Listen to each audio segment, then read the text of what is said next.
Évangile selon Matthieu, chapitre 11. Lorsque Jésus eut achevé de donner ses instructions à ses 12 disciples, il partit de là pour enseigner et prêcher dans les villes du pays. Jean, ayant entendu parler dans sa prison des œuvres du Christ, lui fit dire par ses disciples : « Es-tu celui qui doit venir ou devons-nous en attendre un autre ?»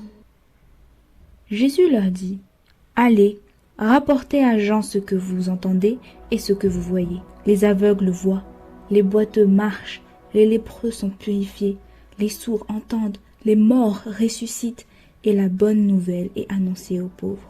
Heureux celui pour qui je ne serai pas une occasion de chute. » Comme il s'en allait, Jésus se mit à dire à la foule au sujet de Jean : « Qu'êtes-vous allé voir au désert? Un roseau agité par le vent?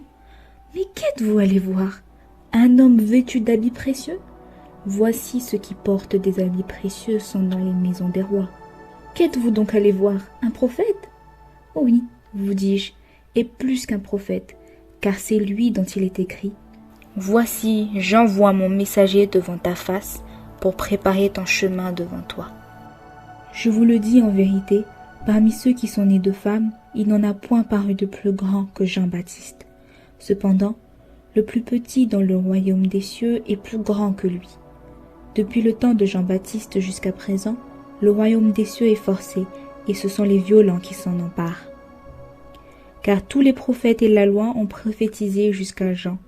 Et, si vous voulez le comprendre, c'est lui qui est l'Élie qui devait venir. Que celui qui a des oreilles pour entendre, entende. À qui comparais-je cette génération ? Elle ressemble à des enfants assis dans des places publiques et qui, s'adressant à des enfants, disent : Nous avons joué de la flûte et vous n'avez pas dansé. Nous avons chanté des complaintes et vous ne vous êtes pas lamentés. Car Jean est venu, ne mangeant ni ne buvant, et ils disent : Il a un démon. Le Fils de l'homme est venu, mangeant et buvant, et ils disent : C'est un mangeur et un buveur, un ami des publicains et des gens de mauvaise vie. Mais la sagesse a été justifiée par ses œuvres.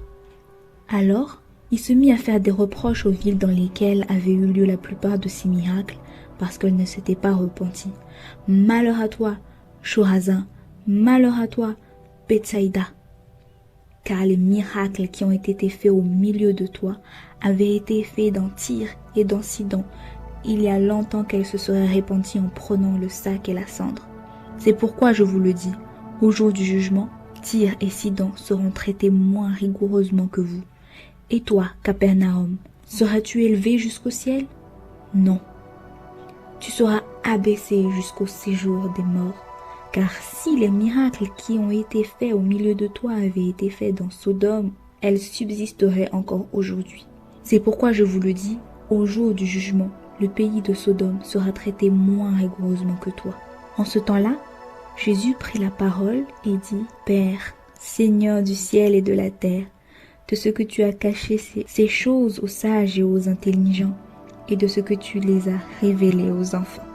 Oui, Père, je te loue de ce que tu l'as voulu ainsi.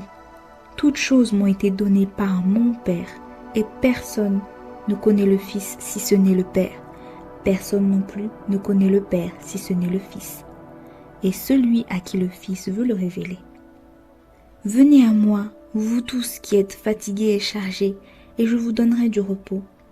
Prenez mon joug sur vous et recevez mes instructions, car je suis doux et humble de cœur, et vous trouverez le repos pour vos âmes, car mon joug est doux et mon fardeau est léger.